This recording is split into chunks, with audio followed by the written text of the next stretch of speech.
Դիանա Գրիգորյանի վերջին զանգ սերիալում Միքայելի դաժանությունն արդեն վաղուց անցել է մարդկային սահմանները։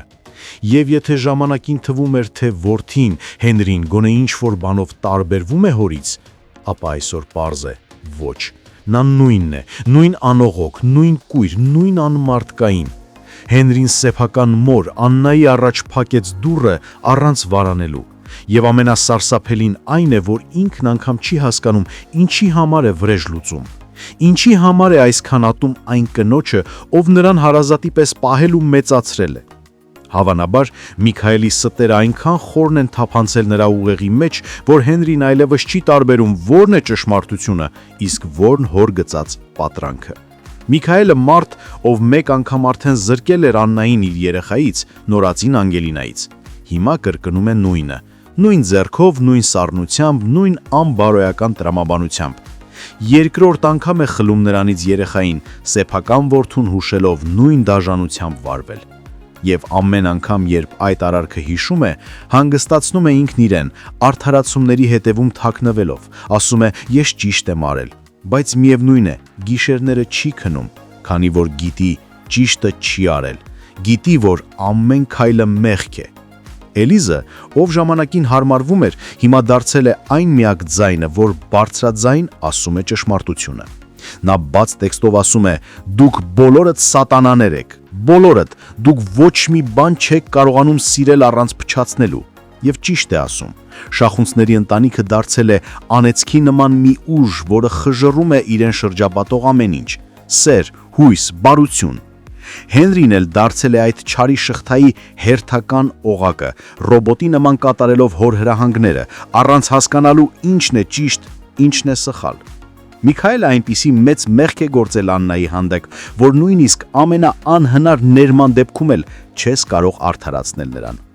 Խլել նորածին երեխային մոր ձեռքից դա միայն դաժանություն չէ, դա Աստծուց կտրված արարք է։ Եվ նույն Միքայելով տարիներ առաջ սոսին ձորը գցեց ու թաքցրեց այդ հանցանքը, այսօր շարունակում է ապրել, ասես միջին չի եղել։ Ամենացավալին այն է, որ այդ ամենը գիտե նաև Հենրին։ Գիտի ու լռում է, լռում ու պաշտպանում է հորը։ Այս ընտանիքը դարձել է չարիքի խորհրդանիշ։ Բայց ճակատագիրը միշտ գտնում է իր ճանապարհը։ Հենրին Անգելինայի խնդրանքով բարձրանում է Աննայի տուն, իբր Անգելինային տուն հասցնելու համար։ Բայց հենց դռան շեմից սկսվում է նոր աղետը։ Տեսնելով մոր ու Անգելինայի ջերմությունը, Հենրին ներսում պայթում է, զայույթը խեղճում է։ Նրա ձայնը դառնում է դանակի պես սուր, խոսքերը թույնի պես դաժան, եւ անգիտակցաբար նա ասում է այն, ինչ պետք է ասեր. «Դե իհարկե, Անգելինան պետք է մորը պաշտպանի»։ Աննան քարանում է, Անգելինան էլ։ Երկուսն էլ շփոթված են, չեն հասկանում ինչ է նկատի ունի Հենրին, հարցանում են ինչ է ուզում ասել։ Եվ հենց այդ պահին Հենրին հայտնվում է փագուղի առաջ։ Նա այլևս չի կարող լռել։ Եվ նա որոշում է բացել խաղաքարտերը։ Ասում է այն, ինչ թաքցրել էր ամիսներով։ Անգելինան քո աղջիկն է, Աննա, քո ղողացված երեխան։ Եվ այս խոսքերից հետո աշխարհը կանգ է առնում։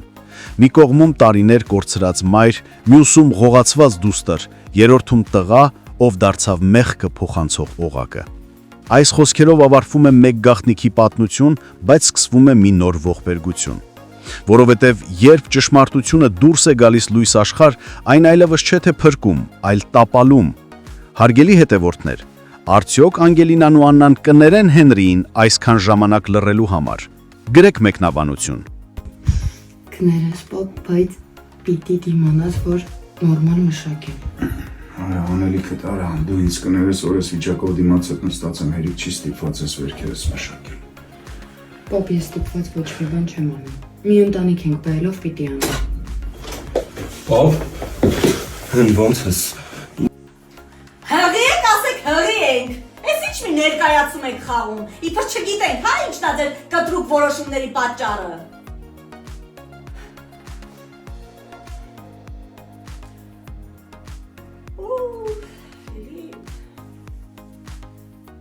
Հարցեր եք տալիս հեռուստասերիալից, արդյոք մենք վերջում միասին ենք լինելու, անկեղծ չգիտեմ, իսկապես չգիտեմ ավարտը, մենք անգամ ընթացքը չգիտենք, բայց ըստ իմ լոգիկայի, ես որպես հեռուստադիտող, կարծում եմ, որ այո, շատ դժվարությունների միջով ենք անցնում, բայց եթե ուղիղ համեմատականներ տանենք իրականության հետ, ապա չէ, միասին չպիտի լինենք, որովհետև Եզակի դեպքեր են, երբ իրապես հաղթում է սերը ու ամեն ինչ լավ է լինում։ Իհարկե քուր ու եղբոր հետ կապված չէ, բայց սիրելու հետ կապված է։ Ունեմ վառ օրինակներ, որ չէ, իրականում սերը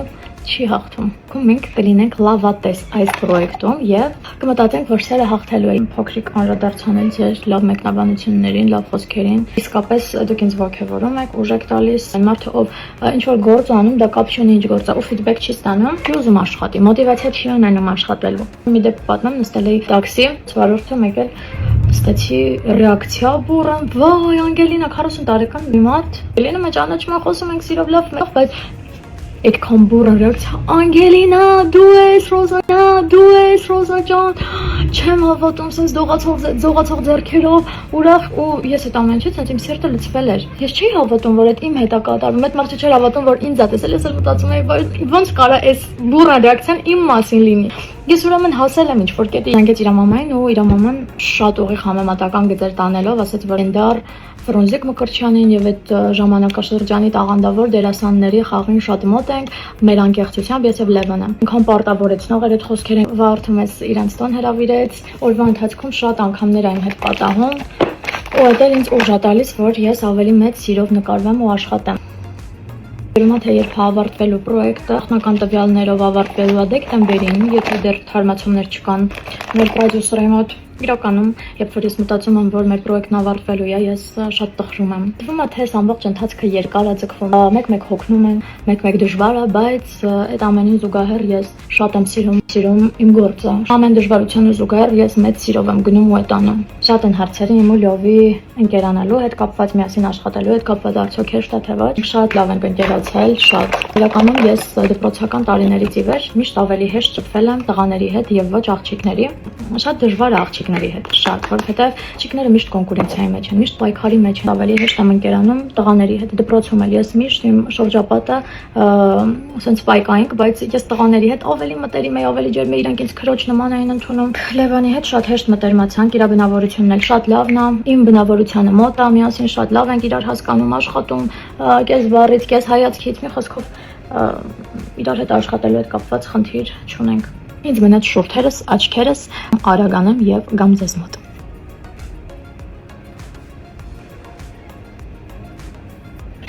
Այո, վերջ։ Այս պահին Լիլիթ եմ դարձել ու պատկերացնում եք, եթե Լիլիթը երգեր Моя душа такая нежная, у колонны косвеш. Но он сказал